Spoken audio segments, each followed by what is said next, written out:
नमस्कार, स्वागत है आपका कुंडली टीवी पर। इस समय मैं शहीद लाडली कुंज मंदिर जो शहीद ऊधम सिंह नगर में है, वहाँ पर खड़ी हूँ। सबसे पहले मैं आपको दर्शन करवाऊँगी यहाँ पर। ठाकुर जी यहाँ पर विराजमान हैं और हम सब जानते हैं कि कार्तिक मास जो है वो अभी चल रहे हैं और कार्तिक मास में हम सब ने तुलसी विवाह का बड़ा उत्सव देखा है कि मनाया जाता है, ज़ोर-शोर से मनाया जाता है। हालाँकि कार्तिक मास अपने आप में ही एक बहुत उत्सवों को लेकर बना हुआ है। लेकिन आज हम आपको एक ऐसी इन्फॉर्मेशन देने जा रहे हैं जो शायद ही आपने सुनी होगी। मेरे साथ सबसे पहले मैं महाराज जी से आपको मिलवाती हूँ जो इसके बारे में पूरी इन्फॉर्मेशन देंगे। मेरे साथ हैं श्री पारस जी महाराज। महाराज जी आपका स्वागत है। राधे राधे, बहुत बहुत धन्यवाद। महाराज जी, हम सब ने तुलसी विवाह के बारे में तो बहुत सुना है, लेकिन आपके मंदिर श्री हित लाडली कुंज में विशेष जो कार्यक्रम चलेगा वो है श्री राधा कृष्ण विवाह का। तो हमने तुलसी विवाह तो होते देखा है, लेकिन श्री राधा जी का विवाह कृष्ण जी के साथ होते नहीं सुना। तो ये विशेष कार्यक्रम कब रहेगा और क्यों रहेगा और इसको करने का विशेष जो है वो क्या है? देखिए, सर्वोपरि श्री राधा कृष्ण विवाह जो हुआ है, वो वृंदावन की पद्धति के हिसाब से हुआ है। जब श्री कृष्ण ने इस धराधाम पर अवतार लिया है, उस समय भांडीर वन में एक स्थान है, आज भी वहाँ लोग जाके दर्शन करते हैं। वहाँ श्री कृष्ण का विवाह श्री राधा जी से स्वयं ब्रह्मा जी ने करवाया है। तो उसी पद्धति को लेकर के हमारे श्री वृंदावन की उपासना में, हमारे श्री राधा वल्लभ संप्रदाय में उस सखियों की जो निकुंज है, जहाँ निकुंज में प्रियालाल विराजमान है, जहाँ सखियों के अलावा किसी का प्रवेश नहीं, वहाँ भी ठाकुर जी और श्री जी का विवाह उत्सव होता है।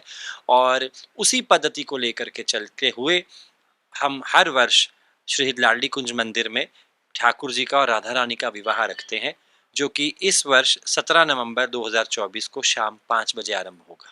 जी। जैसे कि हमने सुना है कि एक जैसे आम शादियाँ हम देखते हैं, मैं बता दूँ पहले कि ये इस विवाह को बहुत ज़्यादा अगर आप इस मंदिर में आकर इस विवाह को देखना चाहते हैं, तो विशेष तौर पर आपको आयोजित इस कार्यक्रम में बुलाया जा रहा है। क्योंकि ये विवाह वैसे ही रहेगा ठीक जैसे एक मानव जाति जो अपने संस्कारों के साथ विवाह करते हैं रीति-रिवाज़ों के, वैसे ही रीति-रिवाज़ रहेंगे। शनिवार के दिन क्या रीति-रिवाज़ रहेगा, उसके बाद किन रीति-रिवाज़ों के साथ ये विवाह संपन्न होगा, उसके बारे में जानते हैं। शनिवार अर्थात 16 नवंबर को शाम में 5 बजे ठाकुर जी मेहंदी आरंभ होगी और उसके बाद ठाकुर जी की हल्दी होगी और ठीक 9 साढ़े 9 बजे आरती होकर के फिर सबको प्रसाद पवाया जाएगा, जो कि ठाकुर जी का भोग लगा होगा। और ऐसे ही 17 नवंबर को शाम 5 बजे ठाकुर जी का जो विवाह है वो आरंभ होगा और हर लीला, हर जो नियम के हिसाब से, हर रीति रिवाज के हिसाब से जो है वो उत्सव होगा।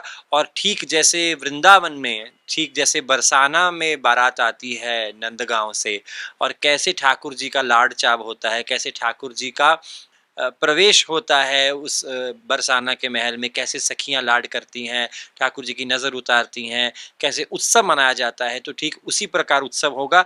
और एक विशेष बात कि जो रीति है वो तो वृंदावन की है ही, साथ ही साथ में जो प्रसाद है, जो भोग प्रसाद है, हमारे यहाँ एक रीति है, हमारे कहते हैं सबसो हित निष्कामति श्री राधा श्री वृंदावन विश्राम, श्री राधा वल्लभ लाल को हृदय ध्यान मुख नाम। अर्थात कि सबका हित जो चाहता है निष्काम भाव से और सबको एक समान देखता है, उस पर ही राधा वल्लभ कृपा करते हैं। तो इसी प्रकार जब ठाकुर जी जितने व्यंजनों का भोग लगाएंगे और अनगिनत भक्त पहुंचते हैं और उनको उस हर प्रसाद का भोग लग करके वितरण होगा और सब तक वो प्रसाद पहुंचेगा। तो ये तो हमने पूरी इन्फॉर्मेशन आपको दे दी और अगर आप भी इस विवाह में शामिल होना चाहते हैं तो आप शहीद ऊधम सिंह नगर जो कि श्री हित लाडली मंदिर जो है वहाँ पर आकर आप इस कार्यक्रम को देख सकते हैं। जुड़े रहें कुल्ली टीवी के साथ। धन्यवाद।